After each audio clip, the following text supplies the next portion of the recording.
En el silencio fértil del campo, la tierra guarda secretos que solo quienes la trabajan la conocen. Entre surcos y amaneceres, don Pacho cultiva alcauciles y repollitos de Bruselas con la paciencia de quien entiende que cada estación tiene su propio ritmo. Acá, donde el oficio se mezcla con la vida, la gastronomía comienza mucho antes de llegar a la mesa.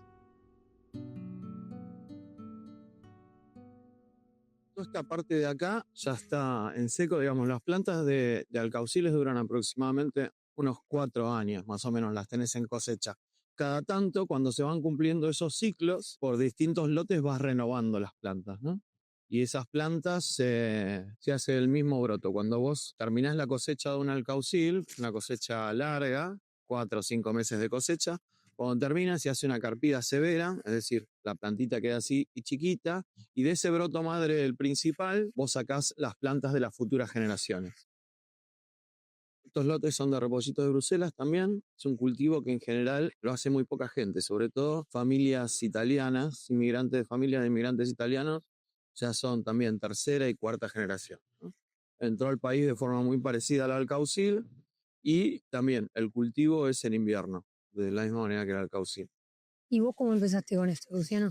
Me enamoré de la gastronomía, del producto más bien, del producto, de la nobleza del producto, del campo, del productor. Y nada, quise replicar eso acá un poco. Mi viejo tenía nada que ver. Mi viejo es escritor, filósofo, periodista, pero se vino a vivir al campo a los 50 y pico, casi 60 años. Y empecé a visitar estos campos con alcauciles y me encantó. Después lo hicimos nosotros en nuestro propio campo también. El alcaucil es algo que te retrotrae a la niñez, a la infancia, ¿no? Cuando había tiempo para comer, ¿no? Para pelar el alcaucil, para dedicarle un tiempo a todo esto. Y lo mismo pasa con los repollitos de Bruselas, con las habas, con los tomates que tienen sabor a tomate, que hacemos allá. Y es un poco todo eso, ¿no? Volver a los sabores de la infancia y a darle valor al producto, ¿no? Exacto. Y también de otra manera a visualizar al productor, ¿no? Que es alguien que está real. Vos cuando vendés un alcaucil, cuando vendés un tomate que tiene sabor a tomate, estás contando parte de tu historia, estás vendiendo historias, momentos, sensaciones, buenas, malas, de todo un poco, ¿no? Es un cultivo de invierno, nosotros lo combinamos, nos viene bárbaro porque termina de salir el tomate, empieza a salir el alcaucil, termina el alcaucil, arranca el tomate. Y la planta del alcaucil, para generar esa flor, que es el alcaucil, necesita acumular X horas de frío, ¿no? Cuando la planta ya acumuló esas X horas de frío, empieza a dar la flor, que es el alcaucil, como ven acá. Hermoso. ¿Y la flor se abre en algún momento? O sea, si vos no interrumpís eso, en un momento se genera una flor y... Sí, claro. Se hace una flor hermosa, violeta, lila. ¿Hay 2 colores de alcaucil o siempre es uno? Sí, son distintas genéticas en realidad. Antes tenía 2 o 3, o sea, el niato francés, el violeta, el blanco, tenías 2 o 3. Genéticamente las semillas del alcaucil se fueron modificando y tenés distintas variedades, ¿no? Algunas más precoces, algunas que te dan más cantidad, otras que te dan antes en el tiempo. Y bueno, el secreto está en poder combinarlo más o menos bien para que tener unas que te den antes, otras que te den más cantidad, y así, ¿no? Vas dividiendo por lotes. Nosotros privilegiamos por sobre todas las cosas el sabor antes que la poscosecha o que la cantidad de kilos que puedas sacar, ¿no? Es toda una cuestión de sabor. Claro. Lo que te decía antes, buscamos volver a los sabores de cuando éramos chicos, a esos recuerdos, a esos aromas que hoy en día, digamos, son bastante difíciles de conseguir. Y esto, por ejemplo, yo escuché hace poco como que cuando vos plantás algo, hay ciertas cosas que podés poner cerca que favorecen, ¿no? Como a la plantación. Sí, y eso tiene que ver también, si vos en la naturaleza lo encontrás. En general, las verduras o las frutas que se llevan bien entre sí, en la naturaleza, sin intervención del hombre, suelen estar cerquita. Claro. Nosotros, por ejemplo, en el cultivo de tomates, que nos sirve además para evitar plagas y demás, plantamos muchas aromáticas, mucha albahaca, tabaco también, sobre todo aromáticas que se llevan muy bien. Y a su vez se van dando, quieras que no, se van dando sabores entre sí. Además, claro, como el cultivo es con abejorros, van polinizando y van poniendo parte de ese ADN, tanto del tomate en la albahaca como de la albahaca en el tomate, por ejemplo. Increíble. Por eso esos sabores también tan especiales, ¿no? Y que tenemos todos alrededor de los tomates también hay una serie de cultivos que se dan naturalmente ahí, que nosotros preferimos tenerlos lo más salvaje posible, porque esos abejorros además les gusta la zona y te van incorporando el sabor de las flores de hinojo, Wow. bueno, un montón de cosas. Claro, ya se va generando algo culinario. Sí, ahí mismo, la naturaleza misma sabe. Wow, eso es increíble. ¿Cómo fue que empezaron acá? ¿Vos recordás o tu familia, sabés cómo fue que arrancaron a hacer esto? ¿En el Caucil? Sí. Wow, mi bisabuelo en el año 30 tenía.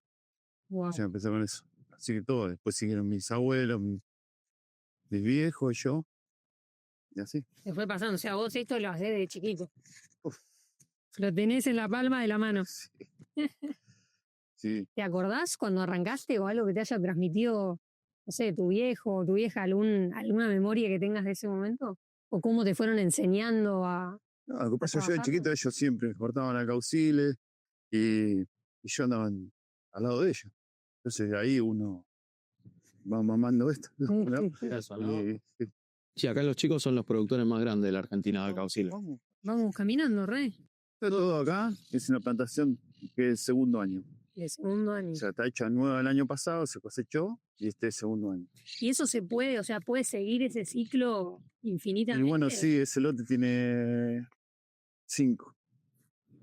Y con el tiempo no se va como dañando el suelo o algo, ¿no?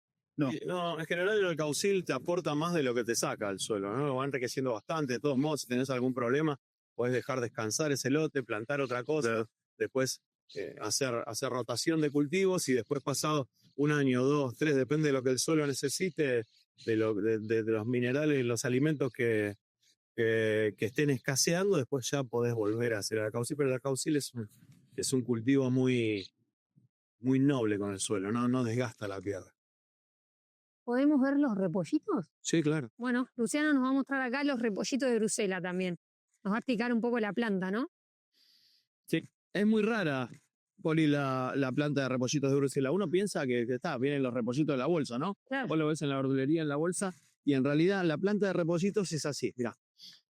Esta parte de acá, este es el tronco, toda esta primera parte de acá ya está cosechada, ¿ves? Está sacada. Y después, esta es la parte que sería la que se cosecha ahora. Estas primeras hojas, como en general están un poquito sucias con la tierra y demás, se pela, y esto que te queda acá ya prácticamente, lo puedes sacar un poquito más, pero ya prácticamente es lo que ves en la verdulería, es el repollito de Bruselas. Esto va creciendo así, sigue creciendo la planta, y a medida que va hacia arriba, los repollitos son más chiquitos. Pero ¿qué pasa? Cuando vos cosechás esto, después la fuerza de la planta se va a estos repollitos y van creciendo. Cuando la planta termina su ciclo de producción, esto de acá arriba se cierra, si lo ves de arriba te vas a dar cuenta, y va formando un repollo grande. Ah, ¿Sí? tremendo. Y termina con un repollo grande acá, que a mí particularmente no me gusta el sabor, pero bueno, a los caballos y a las vacas les encanta. Este tipo de cultivos en general, tanto el alcaucil como el repollito de Bruselas, es algo, digamos, yo me lo acuerdo de cuando era chiquito, ¿no? Que había un poquito más de tiempo, parece. Había más dedicación, más tiempo para cocinar en casa, para dedicarle tiempo a deshojar el alcaucil, a preparar, a lavar la verdura y todo eso. Y ahora parece que estamos como algo como mucho más inmediato, ¿no? Como que los tiempos corren mucho más deprisa. Yo lo veo con mis sobrinos, si un video dura más de 7 segundos, ya Chao. está, listo, ¿no? Lo pasan al siguiente. Y esto es lo lindo que tiene, ¿no? Que te transporta también un poco en el tiempo y en el espacio, volver a dedicarle tiempo a cuidarte, a comer rico, a comer sano, a disfrutar de eso en familia, y es algo súper interesante, tiene ese otro valor agregado que es, además del sabor, que tiene un sabor muy, muy especial, volver a dedicarle tiempo a la preparación de la comida, ¿no? Tomarte ese tiempo que es hermoso, no solo sentarte a comer y rajar, muy gratificante, por lo menos. La paciencia. Recién nos decía Roberto, Sí, Roberto. tu papá, Roberto, sí, recién nos decía algo muy interesante que era como a veces nos pasa que de la nada viene una lluvia, nos recomplica acá y desde la ciudad nos están pidiendo como, bueno, dale, tráiganos los repollitos, como si esto fuera algo que vos vas y comprás rápido en el supermercado sin comprender todo lo que es este proceso, ¿no? Como lo Sí. que... Sí, parece como que muchas veces hay mucha gente que piensa que esto está apilado en estanterías y no, quiero 5 kilos de repollito de Bruselas. Y para que lo tengo en la estantería de ahí al fondo. No, esto depende de un montón de factores, entre otros el clima, ¿no? Muchas veces tenés problemas con la lluvia, o con la seca, o con el calor, o con el frío, hay un montón de factores que influyen y que acá en la quinta no se pueden, digamos, tenés que amoldarte a lo que hay, ¿no? Entonces hay que adaptarnos a los tiempos de la naturaleza. A veces es complicado, entiendo que eso en la gastronomía es muy complicado, pero bueno, hay que escuchar lo que la naturaleza dice y estar atento como para cuando la naturaleza te dice que podés cosechar y cuando no podés, no podés. Bueno, Y ya está, y no pasa nada. Hay otras miles de cosas que siguen funcionando, ¿no? tal cual. Sí, sí, está bueno eso para los cocineros, es como un desafío re interesante el decir, bueno, tratemos de serle lo más fiel al mercado posible, ¿no? A lo que hay, cuando no hay, no hay, y tratar de nosotros encontrar esa manera de cocinar enalteciendo el producto. Efectivamente, valorando. sí, el año pasado en el Caucil. Recién comenzaba la campaña cuando hay buen precio y cuando, viste, estás todo el año esperando para que empiece a salir una helada que hacía 50 años que no se daba, 46, 47 años que no se daba una helada tan fuerte, Impresionante. destruyó todo acá. Y bueno, nada, hay que esperar, ¿no? 12 días seguido helando. Seguido. Wow. 12 y un mes y medio casi sin cosechar. Claro, y eso para acá, para los productores, es tremendo. Es como que los deja re O desamparados. sea, siempre todos los años ponés una pérdida sobre eso. Que ya uno lo sabe y bueno, pero una cosa que decís, bueno, me bajó 40-50% la producción o más, pero siempre seguís sacando algo. A pasar a cero, No, es tremendo. no, fue increíble, increíble. Fue tremendo. Bueno, los sacrificios que tiene también este oficio. No, tal cual. Y además, por un lado tenés esa. Por un lado te quedás en tu momento de juntar del año, de empezar a pagar lo que gastaste para esta cosecha, Claro. ¡pum! Y por el otro lado tenés en el teléfono, ¿cómo no me vas a traer? No sé qué. Claro. Flaco, mi laburo es vender. O sea, yo si no te mando es porque no tengo, porque no se puede. Buscar en otro lado, no vas a encontrar en ningún lado. No hay, nos pasó a todos. Prendés la tele en algún momento en el canal rural te lo van a decir. Claro. Y a veces eso es difícil de transmitir también y uno que está también jodido en el medio de la cosecha con eso, tenés que bancarte que venga otro y te rompa las pelotas. Claro. Complicado. Tal cual. Ah, Hay algo ahí como que excede un poco la capacidad de consumo, que es esto de lo del clima, de las cosas, que está bueno pensar en encontrar esas formas de articularse, ¿viste? Entre el productor y entre la ciudad o lo que fuera. yo creo que no queda otro. O sea, Claro. salvo que, digamos, bueno, estos son nuestros últimos 150 años Claro. como vida humana en el planeta Tierra. O sea, o empezamos a escuchar las señales que la Tierra te dice o ya está. Tal cual. ¿Viste? Apaga y vámonos. Es un poco así. Tal cual.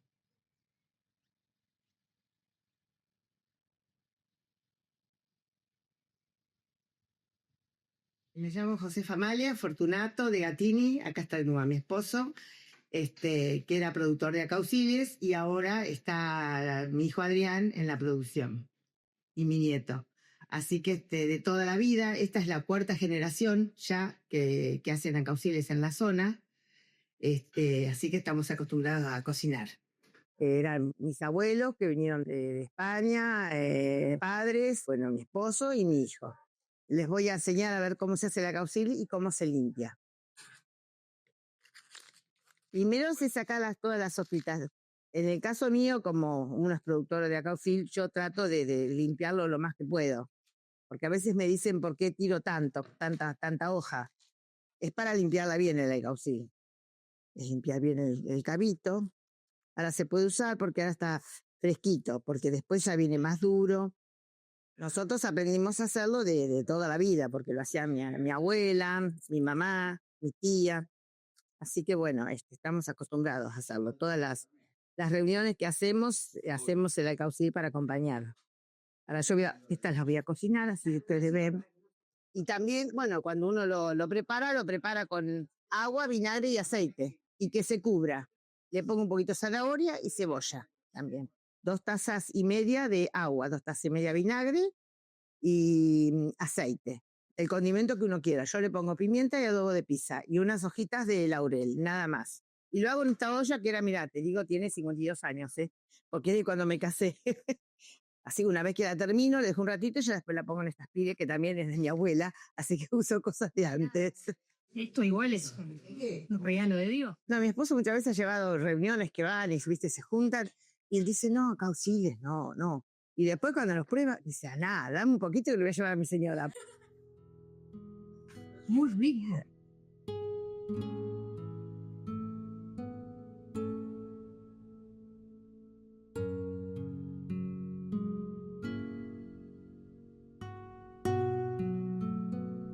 En cada alcaucil, en cada repollito, late una historia de territorio y de manos que saben esperar.